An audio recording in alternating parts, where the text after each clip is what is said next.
사무엘상 말씀을 전하고 있다가 오늘은 마태복음 말씀을 갑자기 전하게 됩니다. 이유는 성탄절이 얼마 지나지 않았기 때문에 성탄절에 주일 한번 설교 가지고 여러분 우리가 성탄의 깊은 의미를 알 수가 있겠습니까? 그래서 오늘까지는 좀 성탄절 설교를 좀 하려고 합니다. 오늘 성탄절 설교를 하면서 동방박사 이야기를 좀 하려고 해요. 동방박사, 예수님의 탄생을 축하하기 위하여서 선물을 들고 온 이 동방박사, 동방에서 찾아온 동방박사들 이야기가 나옵니다. 우리가 잘 아는 말씀인 것 같아 보이지만 사실은 잘 모르는 이야기입니다. 물어보면 잘 몰라요. 제가 한번 퀴즈를 내볼까요? 동방박사는 몇 사람이었을까요? 네? 몇 사람입니까? 2사람? 3사람? 확실해요? 정말 확실합니까? 3사람 맞아요? 네, 이럴 줄 알았다니까요. 이럴 줄 알았어. 예, 저도 3사람인 줄 알았어요. 저도 여러분하고 비슷해요. 저라고 다르게 있습니까? 저도 3사람인 줄 알았더니 성경을 다 뒤져보니까 3사람이라고 표현된 적이 없어요. 표현된 적이 없어. 깜빡 우리가 속고 있는 거예요. 이런 것들은 성경을 꼼꼼히 안 보면요, 그냥 3사람이라고 이야기해버려요. 3사람이라고 기록된 본문이 없다니까요. 그래서 옛날 찬송가 116장 가사를 보면요, 이렇게 이제 116장 가사가 이렇게 나오거든요. 동방박사 3사람 귀한 예물 가지고 산을 넘고 물을 건너 별 따라왔도다. 기억나십니까? 그러니까 동방박사 3사람이라고 찬송가 116장의 옛날 찬송가에 그렇게 기록이 되어 있었어요. 그러니까 우리는 성경도 안 찾아보면서 3사람이지 그렇게 이야기를 하는 경향도 있었고, 동방박사들이 가지고 온 그 3가지 예물이 뭡니까? 황금과 유향과 몰약. 그러니까 한 사람이 한 가지씩 가지고 왔을 것이다. 대충 때려 맞춰가지고 그래서 3사람이다 막 이렇게 이야기를 하는데요, 아니에요. 성경 본문은 3사람이라고 말한 적이 없어요. 그래서 바뀐 찬송가 116장에서는요 동방박사의 3사람이라는 가사가 없어. 그냥 동방에서 온 박사들이라고 나와요. 제대로 이제 찬송가 가사가 바뀐 거야. 맞아요. 한번 봐보실래요? 찬송가 116장. 116장 한번 불러볼까요? 반주자 한번 1절만 한번 같이 우리 불러봅시다.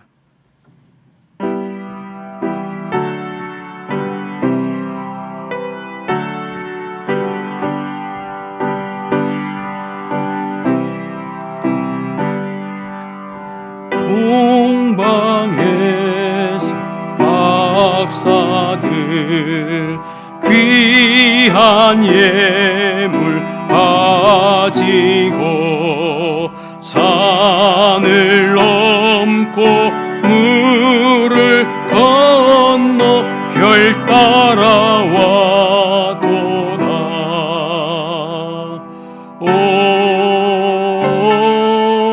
단일 밤에 밝은 별 아름답고 빛난 별 아기 예수 계신 곳에 우리 인도하여라.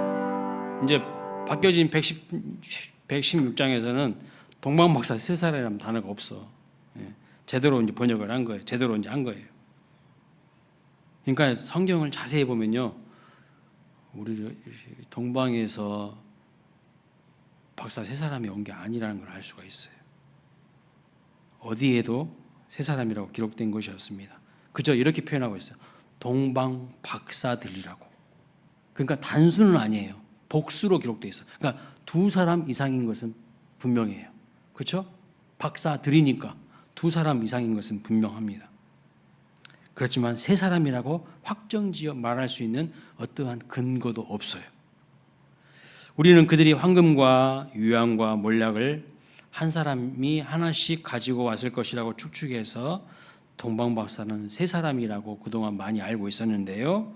잘못된 내용입니다. 자, 오늘은 이 동방박사 이야기를 통해서 우리가 무엇을 배워야 하고 또 무엇을 배우지 말아야 하는지, 본받지 말아야 되는지까지도 한번 살펴보도록 하겠습니다. 자, 먼저 동방박사들에게서 우리가 배울 점이 많이 있어요. 먼저 뭘 배워야 되냐면 그들의 진지함과 열정을 좀 배워야 됩니다. 마태복음 2장 1절 2절을 다시 한번 볼까요? 읽어보겠습니다. 시작. 헤롯 왕 때에 예수께서 베들레헴에서 나심에 동방으로부터 박사들이 예루살렘에 이르러 말하되 유대인의 왕으로 나신 이가 어디 계시냐? 우리가 동방에서 그의 별을 보고 그에게 경배하러 왔노라. 자, 이렇게 말하고 있죠. 그러니까 이들은 진지하게 천문을 연구했던 그 학자들인 것으로 보입니다. 날마다 밤마다 별을 연구하다가 뭔가 좀 특이한 이상한 별을 발견했어요. 여러분, 보통 사람들 같으면 어떻게 반응할까요? 밤하늘에 그냥 별 하나 떴나 보다. 뭐 그렇지 않겠습니까? 조금 더 감성적인 사람이라면 저 별은 나의 별, 저 별은 너의 별, 이 정도 할 것입니다. 그런데 이 동방박사들은 어떻게 합니까? 어떻게 하고 있어요? 이 별이 대단히 큰 의미가 있구나, 왕이 났다는 의미인 것 같다고 생각을 해서 저 먼 동방으로부터 먼 거리로 여행을 해서 찾아와요.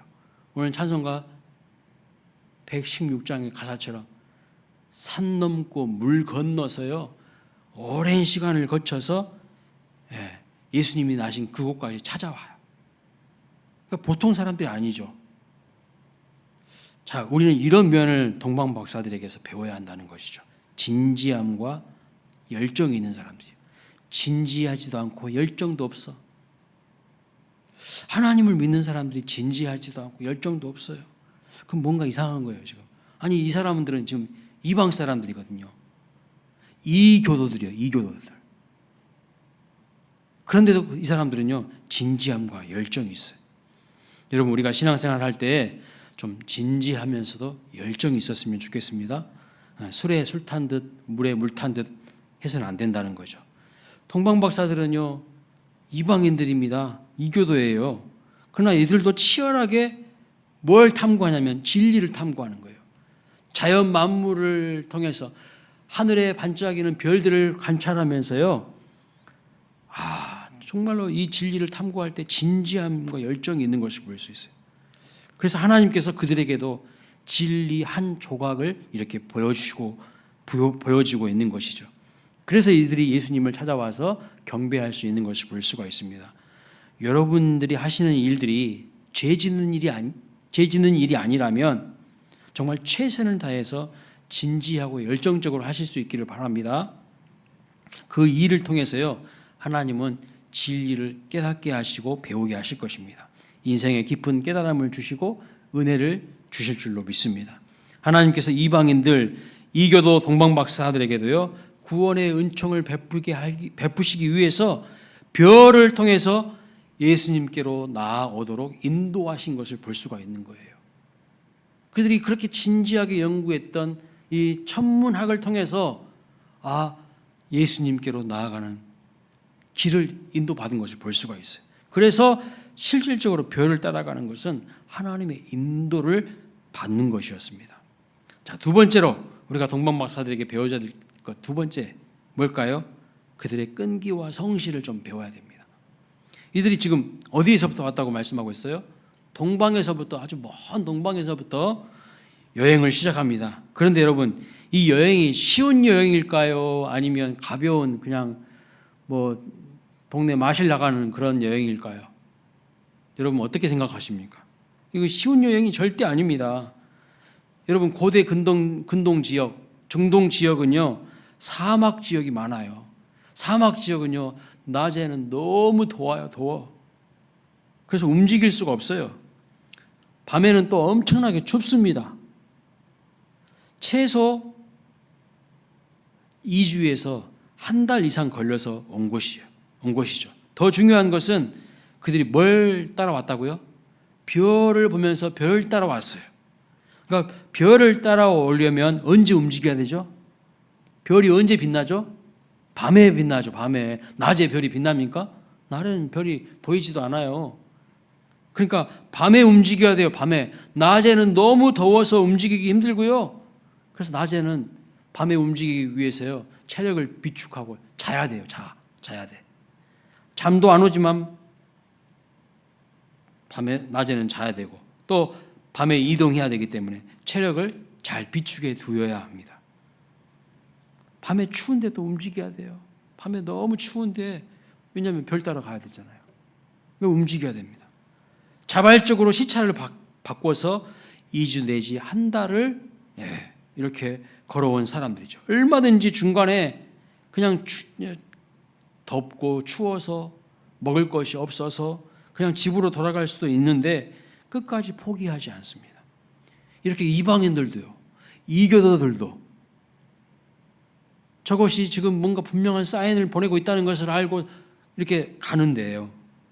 오늘 우리는 어떻습니까? 좀 뭐 하다가 그냥 힘들면 그냥 때려치지 뭐. 이 사람들 끝까지 포기하지 않습니다. 그러니까 동방 박사들에게 배워야 될 것이 무엇인가? 끈기와 성실이에요. 끈기와 성실. 이 동방 박사들의 이야기가 성경에 다 기록될 정도 아니겠습니까? 우리들도 동방 박사들처럼 뭔가 일을 시작했으면 끈기 있게 끝까지 충성할 수 있기를 주님의 이름으로 축복합니다. 자, 이 끈기와 성실을 배워야 되는 거예요. 끈기와 성실. 좀 하다가 힘들다고 그냥 내팽개 쳐버리고, 직장이 여기밖에 없어? 하고 그냥 또 다른 직장 옮기고, 그런 사람은 신뢰할 수가 없어요. 신뢰. 세 번째로 동방 박사들에게 배워야 될 것이 있습니다. 이들은 예수님을 경배하러 가면서 빈손으로 가지 않았어요. 그렇죠? 예물을 준비합니다. 왕을 맞으러 가면서 왕에게 합당한 예물을 준비합니다. 여러분, 이 사람들 이방인들이고요, 이교도들이지만 예수님께 경배하러 가면서 예배의 의미가 무엇인지 알았던 사람들이에요. 예배의 의미가. 예배는 우리가 무엇을 받는 순간이 아니에요. 자꾸 오해하지 마세요. 예배는 우리가 뭔가를 받는 순간이 아닙니다. 예배는요, 하나님께 드리는 시간임을 꼭 기억하셔야 돼요. 이것이 1차적인 거예요. 은혜를 받는 것은요, 2차적인 거예요. 예배는 1차적으로 하나님께 드리는 것입니다. 그러니까 우리의 찬송과 기도와 물질을 하나님께 올려드리고, 나의 신앙 고백을 올려드리고, 우리의 마음을 올려드리는 그것이 예배예요. 내게 있는 것을 감사함으로 하나님께 드리는 것이 예배입니다. 그러면 하나님께서 우리에게 말씀을 주시고 위로를 주시고 은혜와 복을 주시는 거예요. 말씀을 주시고 은혜를 주시고 위로를 주시고 복을 주시는 것은요, 2차적인 문제예요. 먼저 본질적인 것은 내 믿음을 하나님 앞에 드리는 거예요. 내 마음을 드리는 거예요. 그것이 예배입니다. 그래서 동방 박사들에게서 우리는 세 가지를 배울 수가 있어요. 첫째는요, 진지함과 열정을 배울 수 있어요. 진지함과 열정. 학생이라면요, 그 공부하는 것에 진지하고 열정을 가지고 공부해야 돼요. 그 공부를 통해서 하나님이 나를 인도해 가신다니까요. 내가요, 사업하는 사람이라면, 내가 직장인이라면, 그 하는 이 일을 통해서, 그것이 죄 짓는 일이 아니라면 그 하는 이 일을 통해서 하나님은 분명 우리를 인도하신다니까요. 근데 진지함도 없고 열정도 없어요. 성실도 없고 끈기도 없어요. 그럼 어떻게 살 건데요? 동방 박사들에게 배워야 될 점들이 그런 점이라면. 그리고 마지막으로 하나님께 드릴 줄 아는 그 모습을 우리가 도전을 받고 배우기를 원합니다. 그러니까 이 동방 박사들은요, 여기까지는 너무 좋아요. 근데 지금부터 잘 들으시기 바랍니다. 뭐 여기까지는 꼭 성경 아니더라도 우리가 그냥 너무나도 그냥 다 잘 아는 이야기잖아요. 뭐 끈기 있게 일해야 된다, 성실해야 된다, 뭐 진지해야 된다, 열정을 가져야 된다.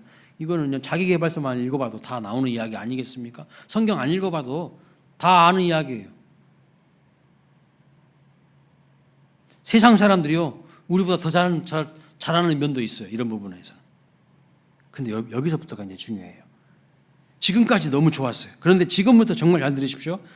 동방 박사들에게 배우지 말아야 할 점이 있어요. 많은 분들이 이건 설교 안 하더라고. 많은 목사님들이 이건 설교를 안 해버려. 왜 설교를 안 하시는지는 잘 모르겠어요. 이들이 엄청난 실수를 합니다. 엄청난 실수를 해요. 이 엄청난 실수가 엄청나기 때문에 냉정하게 말하자면요, 정말 냉정한 분 같으면 이렇게 말할 것 같아요. 차라리 동방 박사들이 별 따라 안 왔으면 차라리 나았을 텐데 뭐 하려고 별 따라 간다고 해가지고 이런 일을 저질렀을까? 이런 말을 하고 싶어요. 차라리 동방 박사들이 이날 별 안 보고 고생 안 하고 예수님 찾으러 안 왔으면 좋았을 것 같아요. 왜요? 무슨 일이 있었기 때문에 그렇습니까? 그들이 차라리 안 왔으면 왜 좋았을까요? 자, 이들이 좀 누구를 찾아가죠? 잘 별 따라, 별의 인도를 따라서, 하나님의 인도함을 따라서 잘 가다가 결정적으로 실수를 해버려요. 헤롯 왕을 찾아갑니다. 헤롯 왕을 찾아가서 왕이 나섰다고 하면서 우리가 왕을 경배하려고 왔다는 말을 듣고요, 온 성이 소동했다는 기록이 나옵니다. 온 성이 소동했어요. 여러분, 왜 온 성이 소동했을까요? 왜요? 제가 잠시 후에 말씀드리겠습니다. 일단 헤롯이 동방 박사들의 이야기를 딱 듣고 나도 그 왕께 경배하려고 하니까 자세히 알려달라고 얘기합니다. 그렇죠? 여러분, 사실은 어떤 의도일까요? 나도 그 왕으로 나신 그분을 경배하려고 한다고 해놓고서 경배합니까? 사기치고 있어요. 거짓말했어요. 경배하기는커녕 경배하지 않아요. 그러면 왜 어떤 의도를 가지고 그 왕으로 오신 분에 대해서 자세히 알려달라고 동방 박사들에게 이야기했을까요? 그 왕으로 오신 아기 예수를 죽여버리려고 하는 거예요. 죽이려고. 내가 왕인데 누가 또 왕 노릇을 한단 말이요? 하면서 그 아기 예수를 죽여버리려고 한 거예요. 동방 박사들은요, 왕궁에서 나와서 드디어 별이 머물러 서 있는 곳에 도착해서 예수님께 경배하고 이제 돌아가는데 꿈에 헤롯 왕에게로 다시 돌아가지 말라고 지시를 받아요. 그리고 다른 길로 자기 나라로 돌아가는 것을 볼 수 있습니다. 그래서 여러분, 어떤 일이 벌어집니까? 어떤 일이? 16절 말씀을 보세요. 같이 읽어보겠습니다. 시작. 이에 헤롯이 박사들에게 속은 줄 알고 심히 노하여 사람을 보내어 베들레헴과 그 모든 지경 안에 있는 사내 아이를 박사들에게 자세히 알아본 그때를 기준하여 2살부터 그 아래로 다 죽이니. 왜 온 성이 소동했냐면 바로 이 일 때문이에요. 이 일 때문에 온 성이 소동한 거예요. 여러분, 동방 박사가 별을 안 보고 안 찾아왔으면 일어나지 않았을 일입니다. 동방 박사가 좋은 의도를 가지고 여기까지 오기는 했지만 그 후폭풍으로 사실은 이 베들레헴 지역의 아이들이 다 살해되고 말았어요.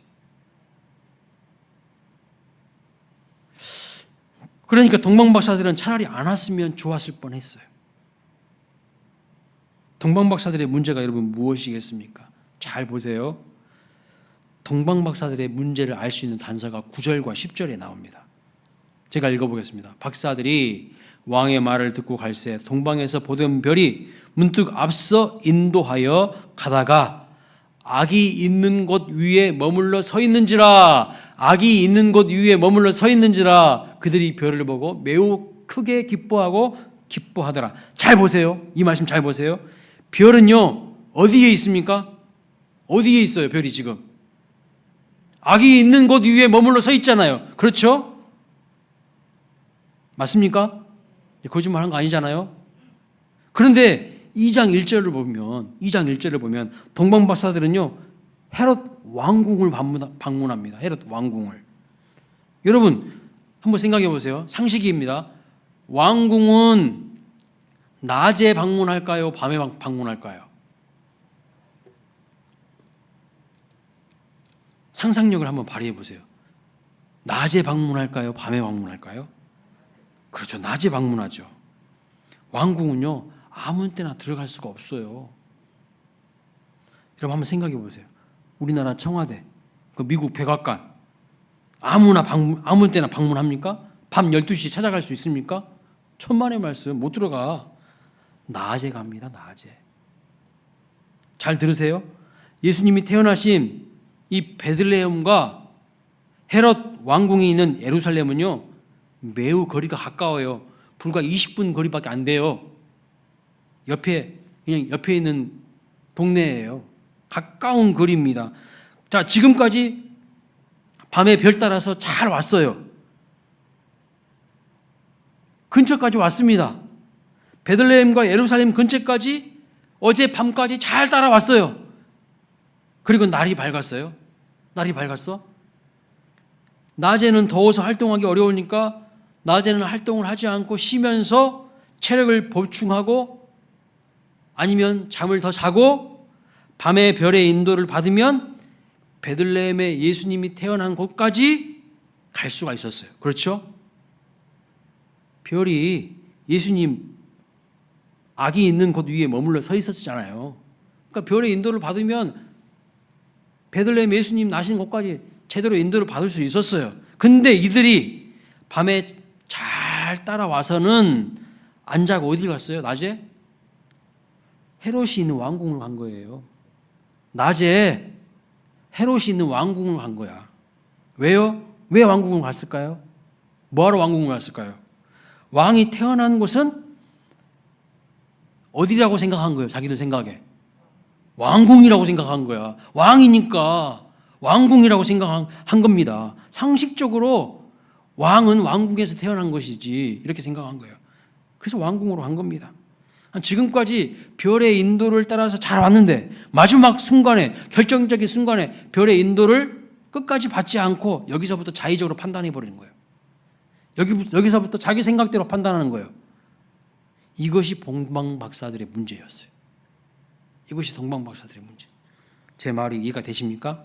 낮에는 그냥 쉬고 밤에 또다시 별의 인도를 받아서 마지막 베들레헴 예수님이 계신 그 자리까지, 그곳까지 가면 좋았을 것을 낮에 안 자고요, 쓸데없는 짓을 한 거예요.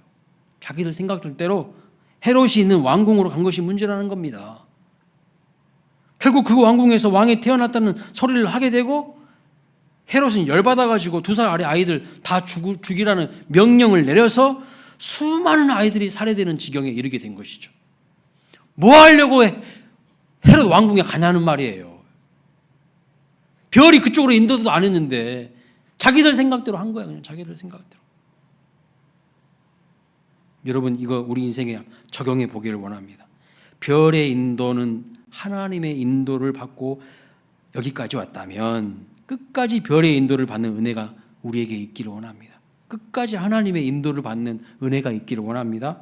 도중에 자기 생각대로 세상 사람들이 하는 대로 하지 말고 끝까지 하나님의 말씀을 통해서 인도함을 받는 우리 모두가 되시기를 주님의 이름으로 축원합니다. 앞으로 우리 인생도 마찬가지예요. 지금까지 하나님의 인도를 잘 받고 여기까지 왔어도요, 2024년도 한순간 하나님의 인도하신 대로 순종하지 못하고요, 자기 생각대로, 자기 경험대로, 자기 고집 부리면서 엉뚱한 길로 가버리면 어떤 일이 일어날까요? 형통의 길이 아니라 비극이 일어나는 거예요. 비극이. 언제 헤롯 왕궁으로 가라고 했냐고요.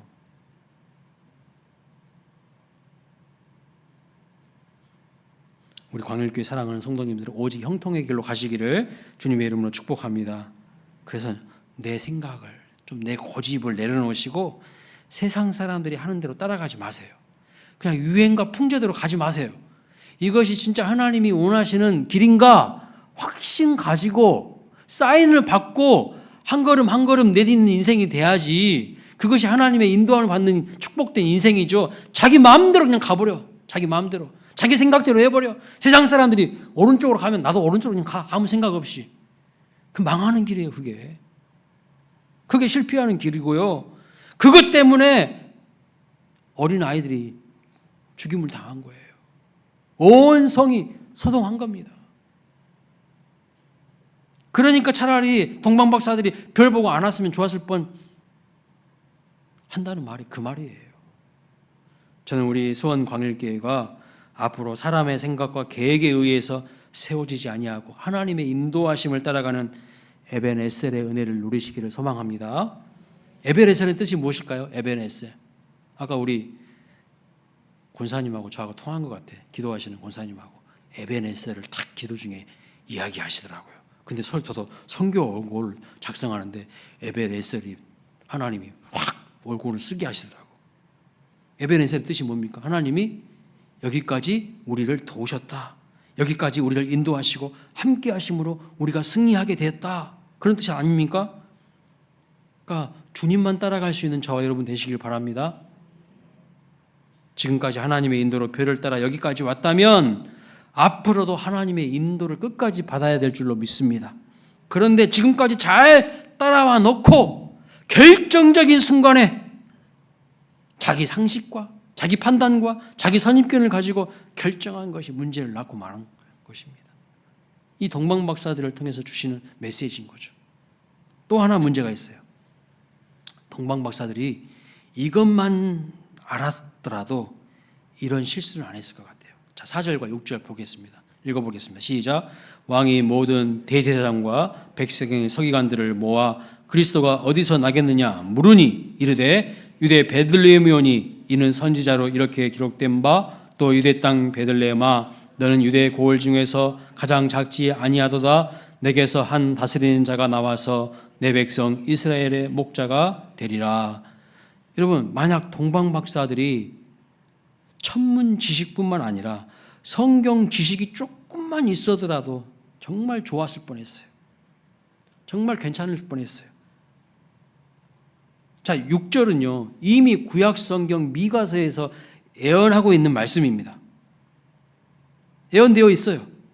베들레헴에서 탄생하실 것이라고 이미 말씀하고 있어요.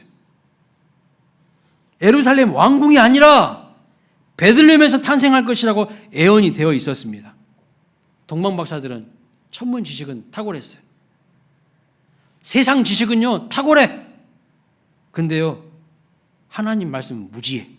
성경 지식은 하나도 없어. 그러니까 엉뚱한 결정한 거예요.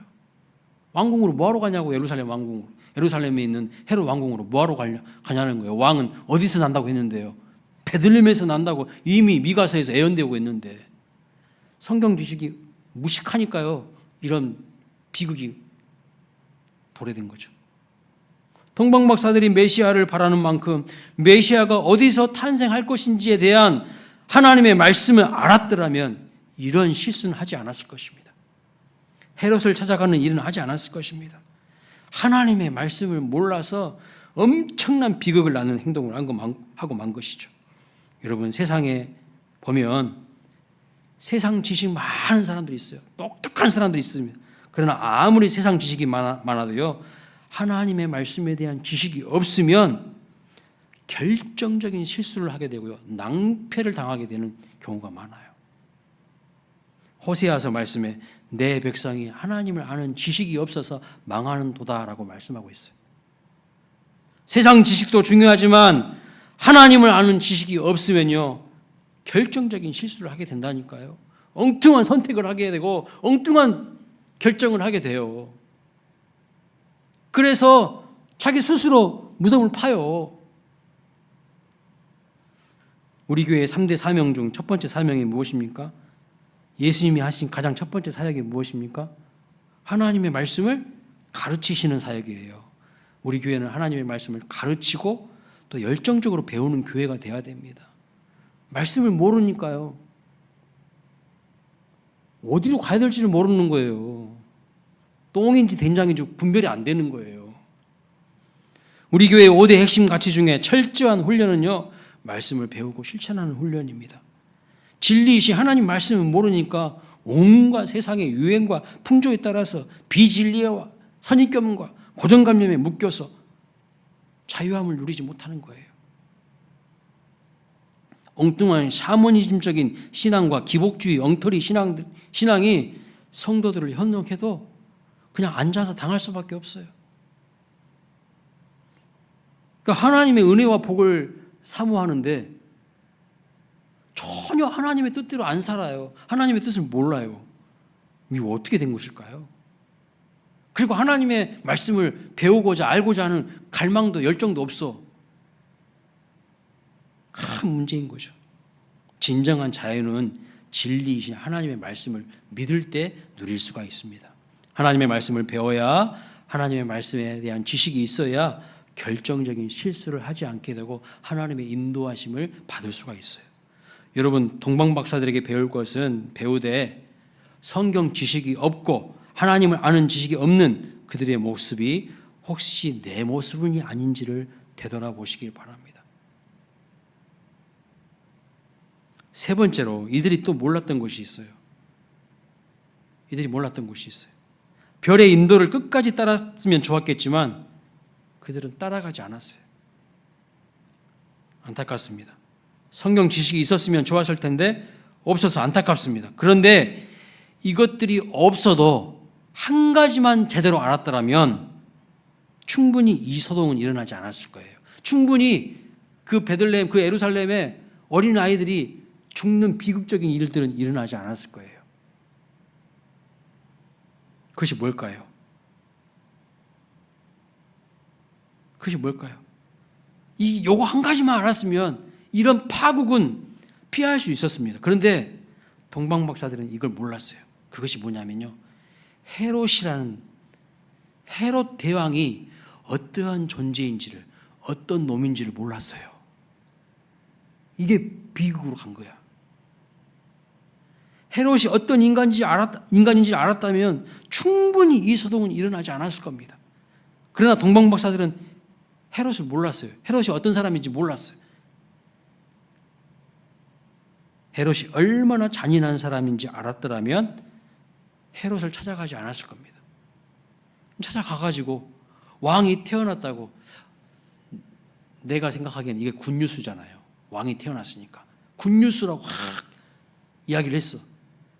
근데 헤롯은 그 소식을 듣고 도끼를 품어버려요. 도끼를. 내가 왕인데 어떤 놈이 또 왕이야? 도끼를 품어버리는 거예요. 헤롯 왕이 얼마나 잔인한 인물인지에 대한 소문이요, 그 당시 이 고대 근동주의에서는 쫙 퍼졌어요. 이미 다 알고 있어. 사람들이 익히 알고 있어. 그 악랄함을, 그 잔인함을 다 알고 있어요. 얼마 전에 부인 죽이고 아들 다 죽이고 동생 다 죽였다는 소문이 파다했어요. 저는 이 동방박사가요, 성경 지식이 없고 또 별을 끝까지 안 쫓았더라도 요거 하나만 알았어도 헤롯을 쫓아가는 일은 없었을 것이라고 생각이 들었어요. 잘 들으십시오. 아무리 천문 지식이 있어도, 하늘의 징조를 알아도 이 세상이 어떻게 돌아가는지에 대한 무지가 있으면요, 이런 결과를 낳습니다.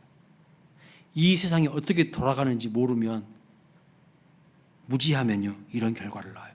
우리 오늘 차명식 문사님이 기도하실 때 그런 기도를 다 하시더라고요. 하나님, 분별력을 주시라고. 이 세상에서 우리가 분별할 수 있는 능력을 달라고. 맞아요. 이 세상이 지금 어떻게 돌아가는지 우리가 분별력이 없어. 저는 오늘 이 본문이요, 우리 그리스도인들에게 매우 큰 교훈을 준다고 생각합니다. 사랑하는 성도 여러분, 오늘 이 동방박사 이야기를 통하여서 하나님께서 우리에게 주신 음성을 듣기를 원합니다. 배울 것이 있고 배우지 말아야 될 것이 있어요. 그들에게 진지함과 열정을 배우고 끈기와 성실을 배우고 하나님께 합당한 예물을 드릴 줄 아는 모습은 배우시기 바랍니다. 좋은 점이에요, 이런 면은. 그러나 별을 쫓아가다가 말고 결정적인 순간에 자기 판단과 상식과 자기 고정관념에 근거하여서 판단한 그들의 모습은요, 배우지 말아야 돼요. 뭐 하려고 헤롯 왕궁으로 가냐는 거예요. 하나님의 뜻을 쫓기 시작했으면 끝까지 하나님의 인도하심을 받기 바랍니다. 잘 가다가 결정적인 순간에 삼천포를 퍽 빠져버려. 그런 우리의 모습 되면 안 돼요. 세상 지식으로만 가득 차지 마시고 성경 지식도, 하나님의 말씀에 대한 지식도 부단히 배우시기를 바랍니다. 자존심 세우지 마세요. 자존심 때문에 내가 뭐 신앙생활 20년, 30년 했는데 내가 그런 것 좀 모를 것 같아? 그럼 물어보면 모르시잖아요. 저도 모르는데요. 저 박사학위가 있어요. 대학원을 3개나 다녔어. 여러분, 그래도 공부를 해야 돼. 근데 여러분들은 뭐 다 아십니까? 모르는 거 투성이더라고요. 저도 동방박사 3사람인 줄 알았다니까요. 오늘 본문 이 설교 준비하기 전까지. 근데 찾아보니까 아닌 거야. 엉터리를 믿고 있었던 거죠. 엉터리를. 그리고 마지막으로 세상이 어떻게 돌아가는지도 아시는 은혜가 있으시길 축원합니다. 잘 분별할 수 있어야 돼요. 이 세상이 지금 어떻게 돌아가는 건지. 그 당시 헤롯이 얼마나 잔인하고요. 극악무도한지 그 당시 사람들은요 다 알고 있었다니까요. 근데 이 동방박사들은 맨날 별만 쳐다보고 있었나 봐. 자기 세계에 딱 갇혀가지고 맨날 별만 쳐다보고 있어. 성경 지식도 모르고 세상이 어떻게 돌아가는지도 모르고 그런 사람이었던 것 같아요. 그러니까 이런 안타까운 일을 하고 만 거예요. 본의 아니게. 이 동방박사들은요 자기들이 무슨 일을 하는지도 모르고 기쁘게 집으로 돌아가요. 아기 예수님께 황금과 유황과 몰락을 드리고 나서 아이고 우리가 만왕의 왕이신 예수님을 만났네. 기쁘게 집에 돌아가. 그런데요 이 베들레헴의 대학살이 자기들 때문에 일어난지는 또 까마득하게 모르고 그냥 집으로 가는 거예요. 예배 드렸습니다. 경배했습니다. 그런데 결과가 좋지 못해요. 나는 예배도 드리고 경배도 드리고 나 할 거 다 했어. 그런데 자기들이 왔다 간 그 흔적 때문에 예루살렘과 베들레헴에서는 대소동이 일어났어요. 여러분, 내 예배의 결과가 무엇인지 돌아보는 시간이 되시기를 원합니다. 내가 하나님을 섬기는 결과가요, 하늘에는 영광, 땅에는 평화가 돼야 되는데, 내가 하나님, 예수님 맞아서 황금과 유황과 몰락 드리고 나서 집에 돌아가는데 그 지역에서 난리가 나버린 거예요. 난리가. 이런 일이 없기를 바랍니다. 내가 진정 하나님을 섬기는 결과가 우리 하나님께는 영광이 되고 땅에서는 정말 진정한 샬롬의 은혜가 있는 그런 삶이 되시기를 주님의 이름으로 축원합니다. 아멘. 우리